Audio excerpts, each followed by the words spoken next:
What you sacrifice by believing you don't deserve better. You want more, not in a greedy or delusional way. Just more peace, more respect, more space to be yourself. And yet, every time the thought appears, that quiet desire for something better, another voice shows up just as fast. The one that says, "Who do you think you are? That's not for people like you. Be realistic." And so you pull back. You don't chase it. You don't ask for it. You don't even let yourself fully imagine it. You tell yourself it's maturity, humility, wisdom. But what if it's not? What if it's just a story your mind tells to justify your own self-erasure? This video isn't about wishful thinking or chasing some ideal life. It's about naming the belief that lives behind your patterns, the belief that you don't really deserve better than what you've settled for, and the deeper cost of carrying that belief for years without ever questioning it. Because here's the truth. When you believe you don't deserve better, you don't just stay stuck. You slowly shrink. You adapt to less. You build a life around limitations that aren't even yours. They were handed to you through pain, rejection, or conditioning. And over time, you forget there was ever another version of you beneath all that minimizing. This belief is subtle. It doesn't show up loudly. It hides in how quickly you dismiss compliments. How uncomfortable you get when something good starts to happen. How much harder it is for you to receive than to give. It hides in the way you lower your standards before anyone even challenges them. In the way you over-explain yourself, overstay, overfunction. Not because you want to, but because a deeper part of you thinks, this is the best I'm going to get. I should be grateful, it's not worse. But that belief comes with a cost. A real one. And most people never pause long enough to calculate it.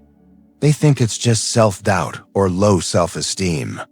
But it goes deeper than that. It rewires how you see yourself. It alters what your brain even registers as possible. And slowly, it leads you to sacrifice not just relationships or goals, but entire parts of yourself that were meant to grow, lead, and expand.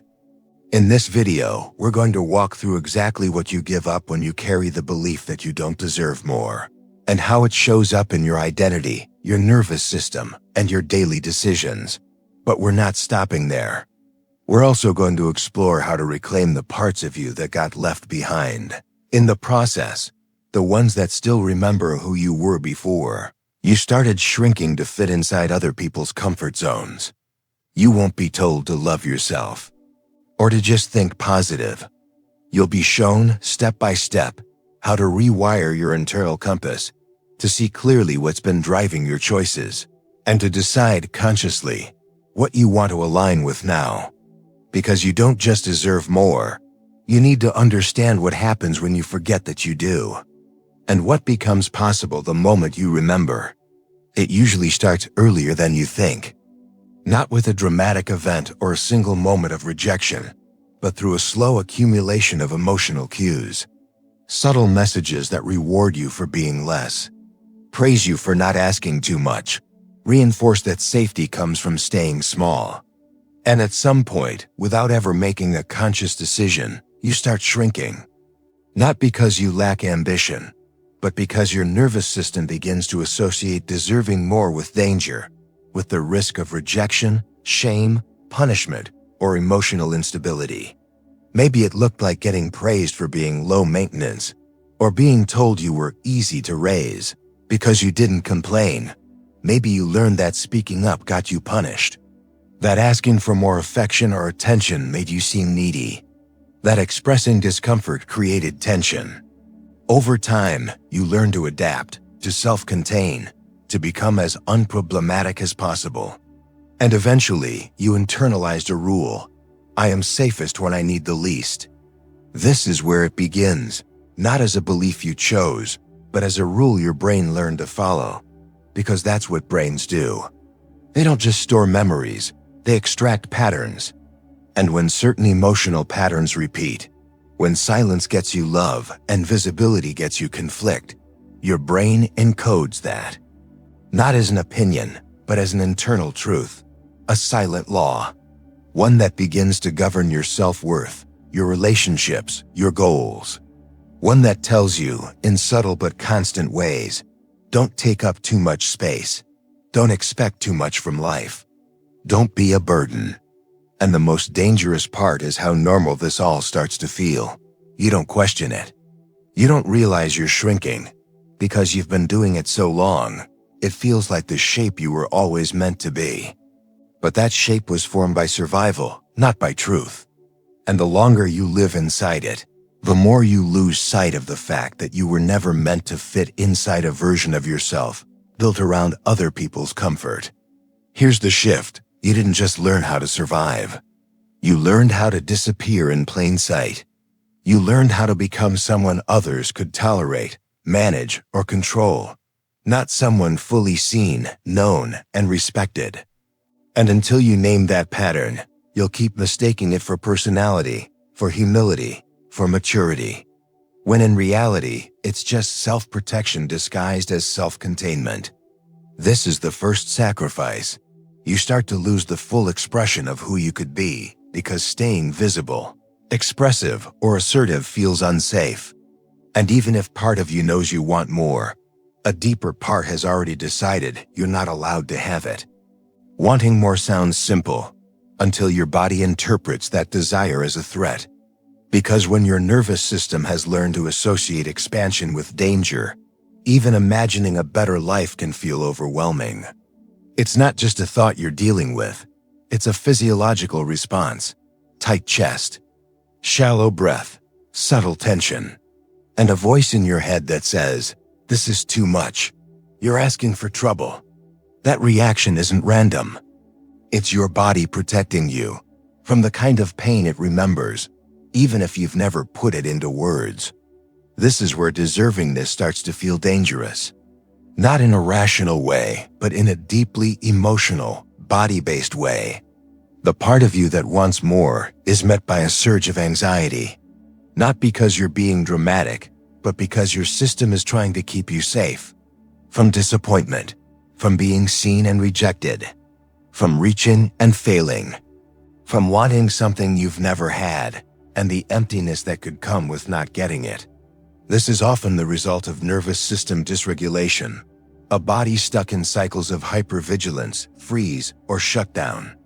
If you grew up with unpredictability, conditional love, or emotional suppression, then wanting more wasn't encouraged. It was punished, or ignored, or shamed. Your system learned that safety meant compliance, not self-expression. And now as an adult, when you try to step into a fuller version of yourself, to claim space, to name needs, to expect better, your body flinches. Not because you're wrong, but because this new behavior contradicts the rules your body once learned to survive. That's the paradox. The more you try to expand, the more resistance you feel. Because you're not just going against old thoughts. You're going against the physiological memory of being told, in some form or another, don't expect more. Don't want too much. You're easier to love when you're quiet. This is why personal growth often feels uncomfortable. Not because you're broken, but because you're asking your system to feel safe in a space it once learned to fear. And until you understand that this discomfort is a signal of past wiring, not present truth, you'll keep mistaking it as a sign to stay small. That's the second sacrifice. You abandon potential not because you lack it, but because your body is still operating under an outdated map of what's emotionally safe. And unless that map gets updated, you'll keep circling the same loop, wanting more, feeling anxious, backing off, and convincing yourself that it's just not meant for you. Over time, you stop reaching. Not because you've made peace with where you are, but because some part of you has decided this is all you're allowed to want. That belief doesn't arrive fully formed. It builds slowly through small moments of disappointment, subtle rejections, and quiet compromises. And at some point, you stop framing it as a limitation. You start calling it reality. And your identity shifts to match it. What you believe you deserve quietly shapes what you expect from life. And what you expect from life dictates how you see yourself. It's a closed loop. If you've been conditioned to expect less respect, less attention, less reciprocity, then over time, you begin to confuse that treatment with who you are. You stop seeing it as a mismatch. You start seeing it as a mirror. That's the quiet danger of settling. It doesn't just shape your circumstances. It reconfigures your self-image. You begin to assume that anyone who offers more depth, more kindness, more clarity must be confused. That they'll figure out you're not actually worth all that effort and walk away, so you retreat before they do. Or you attach to people who reflect back the version of you that feels familiar, even if it hurts. Because familiar pain feels safer than unfamiliar possibility. Your brain reinforces this. It's designed to conserve energy, not to constantly question internal beliefs. So if you've repeatedly experienced yourself in situations where you settle, where your voice is ignored, where your needs are sidelined, your brain starts to register this as your baseline. It forms a predictive model that says, "This is who I am. This is what I can have." And the more that model gets reinforced through action or inaction, the more deeply it gets wired into your sense of self. This is how identity becomes a reflection of perceived limitation, not of truth, not of worth, just repetition. And the more you act from that place, not applying for the job, not speaking up in relationships, not investing in your own growth, the more real it all feels, even if it's all built on a false premise. That's the third sacrifice. You stop expecting more from life because you've stopped expecting more from yourself. Not because you don't have it in you, but because you've spent so long adapting to less, you've forgotten there was ever a version of you that didn't. You start to notice it in the way you speak, in how carefully you choose your words, how often you hold back what you really think, just to avoid sounding like too much. At first, it feels like maturity, like emotional intelligence, like being adaptable, but beneath the surface, something else is happening. You're not just managing connection. You're managing yourself, reducing the parts of you that might feel inconvenient, heavy, or hard to love. You become easier to keep, but harder to truly see. And it feels like a strategy that works, until it doesn't, because every time you shrink to maintain peace, you send yourself a message. My needs don't matter as much as the stability of this connection. That message doesn't just affect your behavior, it reshapes your identity. You learn to filter your emotions before anyone else has to. You anticipate other people's reactions before you've even finished forming your own. You soften your truths. You downplay your wants. And over time, you forget what it feels like to simply be you, unfiltered, unmoderated, fully present. This is how emotional erosion begins, quietly, gradually. It doesn't announce itself with collapse. It wears away at your internal reference points, until you're so used to putting others' comfort above your own truth that you start to feel guilty just for having needs. You become so used to minimizing yourself that presence starts to feel like a threat, like something you have to earn, justify, or apologize for. And that's where the damage goes deeper. Because when you trade authenticity for attachment, you lose both. You lose the ability to trust that people love you, not the version you edited for their convenience. You start wondering if anyone actually knows you. And if they don't, then how can any connection feel safe? How can any relationship feel real? This is the emotional loop so many people live inside, sacrificing honesty for harmony, and then feeling unseen inside the very connections they've worked so hard to protect. But it's not a flaw. It's a learned strategy. One that made sense when being too visible once got you hurt. One that maybe kept you safe, but one that no longer reflects who you want to be. That's the fourth sacrifice.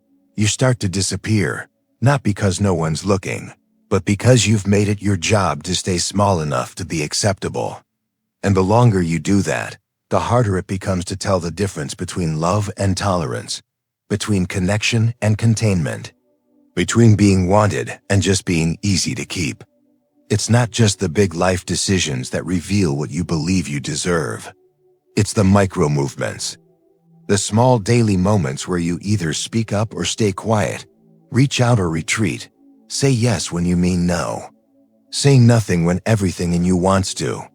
These choices don't look like much in isolation, but together, they form the architecture of your life. And when the foundation is built on the idea that you're only allowed to have what's safe, easy, or familiar, you end up living a version of your life that doesn't actually reflect who you are. It reflects who you believed you had to become in order to be acceptable. You stay in jobs that drain you, not because you love the work, but because somewhere along the way you convinced yourself that people like you don't get to be fulfilled and secure. You stay in relationships that no longer nourish you, because you're afraid that asking for more means losing everything. You stop trying new things, not because you lack interest, but because you pre-reject yourself before the world even has a chance to do it. You build habits around not rocking the boat, not drawing attention, not making anyone uncomfortable, including yourself. This isn't failure, it's conditioning. Your choices are shaped by the belief systems you've internalized, and when those systems are wired around undeservingness, you don't consciously reject opportunity. You simply don't see it. You overlook the email, delay the application, stay quiet in the meeting, tell yourself it's not the right time. You think you're being logical, careful, practical, but what's really happening is this. You're reinforcing the boundaries of a life you didn't intentionally choose, one that was shaped by survival, not by vision. It's easy to look at others and think they're just more confident, more privileged, more built for it. But what you're not seeing is the internal permission they've granted themselves to try, to ask, to risk, to expect. And until you grant yourself that same permission, your choices will continue to reflect the same emotional ceiling you were handed years ago. That's the fifth sacrifice. You give up possibility, not in one dramatic moment, but in thousands of subtle ones where you chose not to challenge your current reality. And eventually, that pattern becomes identity. You stop thinking, I settled because I was afraid. And you start thinking, this is just who I am, but it's not. It's just who you've been trained to be. It's not that you've never thought about wanting more. It's that the moment you do, another thought rises right behind it. One that sounds like self-awareness, but is actually shame in disguise. Who do you think you are? Don't get ahead of yourself. Be grateful for what you have. These thoughts feel reasonable. They sound mature, but they quietly imply that asking for better is a form of arrogance, that wanting more is selfish, that asserting your value makes you ungrateful. And so you pull back, not because your desire was wrong, but because your definition of worth has been distorted. This is where many people confuse worthiness with entitlement. They're not the same. Entitlement is expecting more than you've earned. Worthiness is recognizing that your value isn't based on how little you need, how much you tolerate, or how quietly you suffer. And yet, when you've been conditioned to keep your expectations low, even the smallest act of self-respect can feel like a rebellion. Declining a one-sided friendship, naming a boundary, asking for clarity, these things don't make you difficult. They make you aligned. But if you've spent your life making sure you're never too much, those actions can feel like violations of a code you never agreed to, but still follow every day. What's happening here isn't arrogance, it's internalized shame. A learned belief that wanting more will cost you love, or connection, or safety. So you stay in the middle, not too visible, not too expressive, just enough to get by. And in doing so, you preserve peace, but sacrifice possibility. You avoid rejection, but also avoid growth. You seem humble, but stay invisible. This is why healing isn't just about feeling better. It's about unlearning the false definitions you've attached to your worth. Because when your inner voice keeps labeling your needs as unreasonable, your desires as excessive, and your boundaries as selfish, it's not keeping you grounded. It's keeping you small. That's the sixth sacrifice. You start to believe that self-worth is something dangerous, something that will make you unlikable, ungrateful, or alone. So you bury it, minimize it, frame it as being realistic. But what you're really doing is abandoning your internal right to exist without apology. And the longer you do that, the harder it becomes to trust your own clarity, even when it's finally speaking.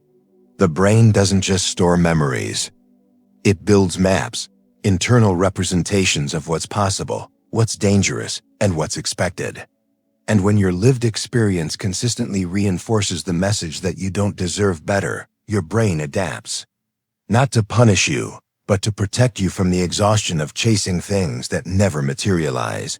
It stops highlighting opportunity. It stops responding to potential. Not because the potential isn't there, but because your system has stopped recognizing it as relevant. This is called neural adaptation. When your environment or your behavior repeatedly reflect a certain pattern, like being ignored when you speak, overlooked when you try, dismissed when you show emotion, your brain reduces the salience of those unmet desires. Over time, you don't just give up. You stop noticing. You stop scanning for alternatives. You walk past possibilities that could have changed your life because they don't even register as options anymore. And that's not laziness or a lack of ambition. That's the cost of chronic underdeservingness. It trains your brain to filter the world through a lens of emotional conservation. Why try if it leads to disappointment? Why want if it leads to rejection? Why reach if you're only going to be reminded that you don't belong? This is where learned hopelessness quietly takes root. Not in dramatic failure, but in quiet resignation. In believing you're being rational when you're actually just being conditioned. You start making choices based not on what you want, but on what you expect to fail. And then your identity starts forming around those expectations. You're not adventurous, you're realistic. You're not expressive, you're calm. You're not unfulfilled. You're just not that kind of person. All these labels feel true. But in many cases, they're just outdated reflections of what your nervous system learned to avoid. This is the tragedy of a brain that adapts to pain. It doesn't just dull the sharpness. It recalibrates your map of what life can offer you. So even when something better comes along, it feels unfamiliar, untrustworthy, unsafe. You question it, push it away, sabotage it. Not because you don't want it, but because your system never learned how to hold something that reflects back your worth instead of your wounds. That's the seventh sacrifice. You don't just lose access to better choices. You lose the ability to recognize them when they're right in front of you. And unless that map is redrawn, you'll keep walking the same familiar loops, mistaking repetition for truth, and calling it your comfort zone, when really, it's just a place where your possibility was never invited to grow. One of the most convincing disguises undeservingness wears is realism. You tell yourself you're just being practical. You're not like those people who overreach. You know your limits. You're grounded. But listen closely to the way you talk to yourself. Are you being realistic, or are you preparing yourself to be let down again? Are you accepting reality, or have you simply rehearsed disappointment so many times that you've learned to call it truth? This is how self-sabotage becomes invisible. It doesn't sound like defeat. It sounds like wisdom. It sounds like, that's just how life works. People like me don't get that. Better isn't always possible. You say it with conviction, and it makes sense in your mind, because it protects you from vulnerability, from hope, from the risk of wanting something and not getting it. But here's the deeper cost. When you make your peace with limitation too early, you stop testing the boundaries of your actual capacity. You don't let yourself find out what you're capable of, because it feels safer to assume the answer in advance. So you preempt the rejection. You lower the standard. You remove yourself from the running before anyone else gets a chance to, and then you call that maturity. You're not being mature, you're being cautious for a reason. Somewhere in your past, you learned that hoping hurts, that getting your hopes up only leads to deeper disappointment. So you learn to dim your wants. You trained yourself to expect less, and then built an entire belief system to make that look rational. And the more rational it sounds, the harder it becomes to recognize what's actually happening. You're editing yourself out of opportunities that were never truly off limits, only emotionally off limits. That's the eighth sacrifice. You give up testing your edges, not because you failed, but because you convinced yourself not to try. You start mistaking self-limitation for self-awareness. You confuse emotional protection with logical thinking. And you wonder why nothing changes, when the truth is, the one thing that needed to shift first, your belief in what you're allowed to have, never did. You don't need to wait until you feel worthy to start acting like you are. That's one of the biggest misconceptions that keeps people stuck. They think they need to believe in themselves first, fully, confidently, without doubt, before they can set a boundary, ask for more, or say no to something that's been draining them for years. But belief doesn't come first. Behavior does. You start by acting as if you deserve better. And over time, your nervous system, your self-image, and your reality begin to adjust. This is where the shift begins, not by becoming someone new, but by remembering what you stopped allowing yourself to want. Maybe you've been shrinking for so long you don't even know what more would look like. That's okay. You don't need a 5-year plan. You just need a starting point. One moment of honesty. One place in your life where you pause long enough to ask, if I truly believed I deserved better here, what would I do differently? That question alone can change your direction. Not because the answer is always clear, but because it confronts the default setting you've been operating from. It interrupts the cycle. It creates enough space between your belief and your behavior to allow for choice. And that space is where identity reconstruction begins.